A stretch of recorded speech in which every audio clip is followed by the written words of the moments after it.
څنګه کولی شو چې له خلکو سره په داسې ډول خبرې وکړو چې زموږ خبرې ښه په شوق باندې واوري.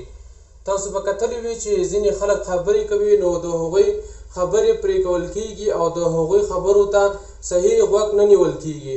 نو دوی ځینې مشکلات لري په خپلو خبرو کې. زه تاسو ته نن ورځ د خبرو کولو رازونه وایم که چیرې تاسو دغه خبرې په خپلو خبرو کولو پر مهال عملي کړئ نو تاسو خبرې به ډېره ښکلا پیدا کړي او هر څوک به ستاسو خبرې ښه په شوق باندې اوري. د خبرو کولو رازونه: لومړی، د خبرو پر وخت د مقابل کس سترګو ته کتل. کله چې تاسو له خلکو سره خبرې کوئ نو مستقیما د خپل مخاطب مقابل لوري سترګو ته وګورئ تر څو هغه ستاسو په خبرو باندې په صحیح ډول باندې پوه شي. د خلکو خبرې په صحیح ډول اوریدل، یعنی کله چې تاسو له خپل مقابل لوري سره خبرې کوئ، کله چې هغوی تاسو ته خبره کوي نو د هغوی خبره په صحیح ډول باندې واورئ او هغوی ته ارزښت ورکړئ. کله چې تاسو هغوی ته ارزښت ورکوئ او د هغوی خبره په صحیح ډول باندې اورئ نو هغوی به هم تاسو ته ارزښت درکړي او لا به مو په خپل منځ کې خبرې ډېرې ښې او په اصولو برابرې شي.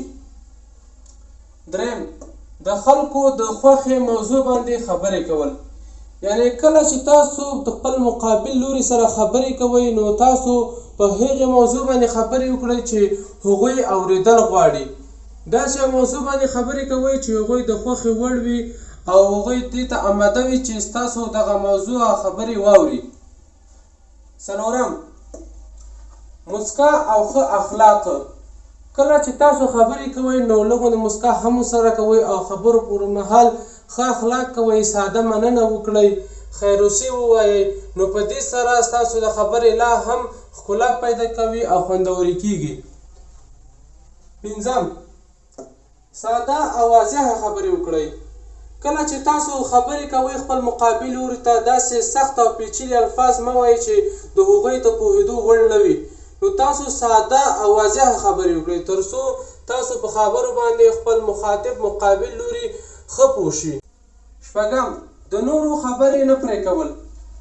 کله چې تاسو خپل مقابل لوري سره خبرې کوئ، کله چې هغوی وغوښتل چې تاسو ته خبرې وکړئ نو هغوی ته وخت ورکړئ او د هغوی خبرې مه پرې کوئ، ځکه چې دا یو ډول اخلاق دی. باید تاسو خبرو پر مهال اخلاق هم په نظر کې ونیسئ. کله چې هغوی غواړي تاسو ته خبره وکړي نو ډېر په ښه شکل د هغوی خبره واورئ او د هغوی خبرې مه پرې کوئ. اووم، د مقابل کس احساساتو ته درناوی کول. کله چې خپل مخاطب سره خبرې کوئ نو هغوی احساساتو ته هم درناوی وکړئ.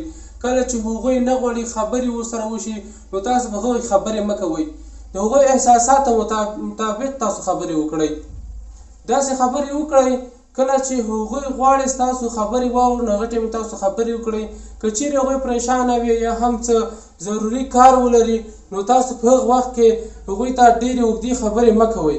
نو تاسو باید د خپل مقابل کس احساساتو ته درناوی وکړئ، نو تاسو خبرې به خلک بیا ښه په شوق او په غور سره واوري.